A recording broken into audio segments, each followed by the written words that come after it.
hello नमस्कार मैं राजीव और माइसेल्फ राजीव फुकनলৈ আপোনালোকক স্বাগতম জনাইছো আমাৰ আজিৰ ভিডিও আৰু লেখাৰ বিষয়বস্তু হৈছে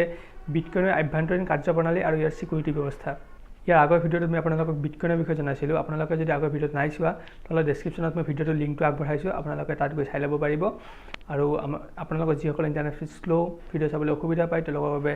এই একেখিনি কথাকে আমি লিখিত ৰূপত প্ৰকাশ কৰোঁ গতিকে কালি ভিডিওটোৰ কথাখিনি আৰু আজি ভিডিওটোৰ কথাখিনি যদি পঢ়িব খোজে মোৰ ব্লগৰ লিংক এটা তলত দিয়া হৈছে তাত আপোনালোকে পঢ়িব পাৰিব আপোনালোকে জানে যে বিটকইন হল ভাৰ্চুৱেল মানি মানে কম্পিউটাৰৰ টকা আৰু এটা ডিসেন্ট্ৰেলাইজ ব্যৱস্থা মানে ইয়াক নিয়ন্ত্ৰণ কৰিবলৈ কোনো বেংক নাই কোনো চৰকাৰ নাই চৰকাৰ বা বেংক নাথাকিলেও বিটকইনক নিয়ন্ত্ৰণ কৰিবলৈ কম্পিউটাৰৰ বিশাল এখন নেটৱৰ্ক আছে এই কম্পিউটাৰবোৰে বিটকইনৰ প্ৰত্যেকটো ট্ৰানজেকচন ডিটেইলছৰ সত্যাসত্য নিৰূপণ কৰি একোখন ৰাজহুৱা খাতা বা লেজাৰত ৰেকৰ্ড কৰি থৈ যায় ট্ৰানজেকচন ডিটেইলছ মানে বিটকইনৰ লেনদেনৰ ৰিচিপ্ট বুলি ধৰি ল'ব পাৰে আৰু এই খাতাখন নেটৱৰ্কত থকা প্ৰত্যেকটো কম্পিউটাৰতে সংৰক্ষণ হৈ থাকে এই লেজাৰ বা খাতাখনক ব্লকচেইন বুলি কোৱা হয় আৰু প্ৰত্যেকটো ট্ৰানজেকচনৰ ৰেকৰ্ড থকা ফাইলক একোটা ব্লক বুলি ধৰা হয় ব্লক মানে সহজ ভাষাত আপুনি ৰিচিপ্টৰ ফাইল বুলি ধৰি ল'লে হ'ল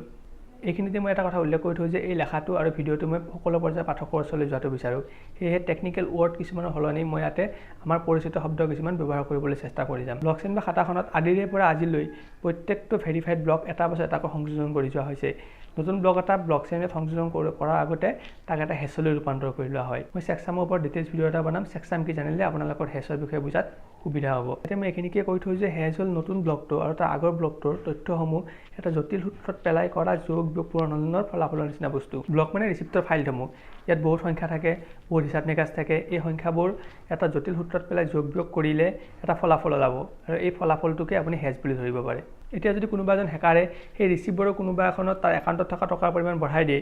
এই যোগ বিয়োগৰ ফলাফলটো সলনি হৈ যাব ফলত সেই আগৰ ফলাফলটো মানে আগৰ হেজটোৰ লগত নিমিলিব কথাটো লগে লগে ধৰা পৰি যাব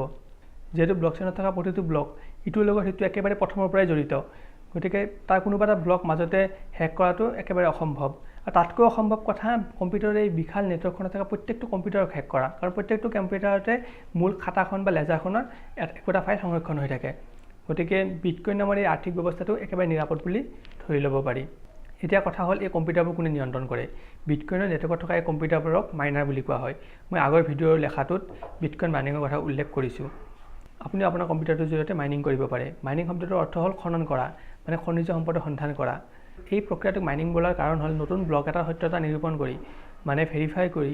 লেজাৰখনত বা খাতাখনত সংযোজন কৰিলে 25টা নতুন বিটকইনৰ সৃষ্টি হয় আৰু এই বিটকইন কেইটা মাইনিং কৰাজনে লাভ কৰে সাতোশি নাকামোটো ইয়াক কৰো বুলি বহুত জটিল কৰি থৈ গৈছে যাতে বিটকইনৰ এই সিকিউৰিটি সিস্টেমটো বহুত দীৰ্ঘস্থায়ী হয় নহলে একেদিনে আটাইবোৰ বিটকইনৰ সৃষ্টি হৈ যাব আৰু 100 বছৰত কিমানটা বিটকইন সৃষ্টি হ'ব সাতোশি নাকামোটোই তাকো নিৰ্ধাৰণ কৰি থৈ গৈছে সাধাৰণতে ডাটা কিছুমান হেছলৈ ৰূপান্তৰ কৰাটো কম্পিউটাৰ এটাৰ কাৰণে বহুত জটিল কাম নহয় কিন্তু মাইনিং প্ৰক্ৰিয়াটোক জটিল কৰিবলৈকে এই হেছলৈ ৰূপান্তৰ কৰাত কিছু নীতি নিয়ম বান্ধি দিয়া হৈছে এটা ফৰ্মেট ধৰি দিয়া হৈছে যেনে ধৰক হেছটোৰ সোঁফালে থকা অমুকটা সংখ্যা শূন্য হ'ব লাগিব বাওঁফালে থকা অমুকটা অমুক হ'ব লাগিব তেনেকুৱা ধৰণৰ এই হেছটো নিৰ্ধাৰিত ফৰ্মেটটোৰ লগত মিলাবৰ কাৰণে সমীকৰণৰ সংখ্যাবোৰ অদল বদল কৰিবলগীয়া হয় যেহেতু ৰিচিপ্টত থকা হিচাপ নিকাচবিলাকৰ খেলিমেলি কৰিব নোৱাৰে সেইকাৰণে সমীকৰণত এটা খালী ঘৰ থাকে এই ঘৰটোত আপোনাৰ ইচ্ছামতে বেলেগ বেলেগ সংখ্যা বহুৱাই হেছটো ফৰ্মেটত নপৰালৈকে হেছটো মিলি নহালৈকে বাৰে বাৰে মিলাই থকা হয় আৰু যাৰ আগতে মিলিব সেই 25টা বিটকইন তেওঁ লাভ কৰিব আৰু এই খালী ঘৰটোক বা এই খালী ভেলুটোক নোনছ বুলি কোৱা হয়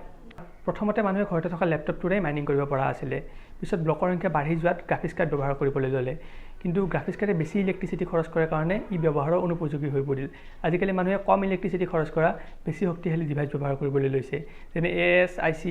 এই ডিভাইচটো কেৱল বিটকইনৰ মাইনিঙৰ কাৰণে নিৰ্মাণ কৰা হৈছে ইয়াক কেৱল পেনড্ৰাইভৰ দৰে কম্পিউটাৰত লগাই ল'লে হ'ল এতিয়া আপোনালোকৰ নিশ্চয় এনেকুৱা লাগিছে যে বিটকইন মাইনিং লটাৰী খেলৰ নিচিনা ভাগ্যৰ বলত পাবও পাৰে নাপাবও পাৰে কিন্তু কথাটো তেনেকুৱা নহয় যদি আপুনি অকলে মাইনিং কৰে তেতিয়া হয়তো লটাৰী নিচিনাই হ'ব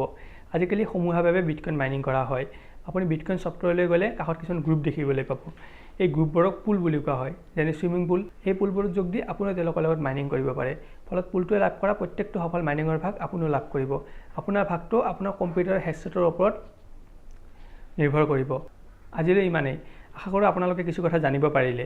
আপোনালোকে কিবা সুধিবলগীয়া থাকিলে কমেণ্টৰ জৰিয়তে সুধিব পাৰিব আৰু আমাৰ ভিডিঅ'টো চাই যদি আপোনালোকে ভাল লাগিছে আমাৰ চেনেলটো ছাবস্ক্ৰাইব কৰিব শ্বেয়াৰ কৰিব আৰু কথাখিনি লিখিত ৰূপত পঢ়িবৰ কাৰণে আমাৰ ব্লগটো চেক কৰিব তেনেহ'লে আহিছোঁ ধন্যবাদ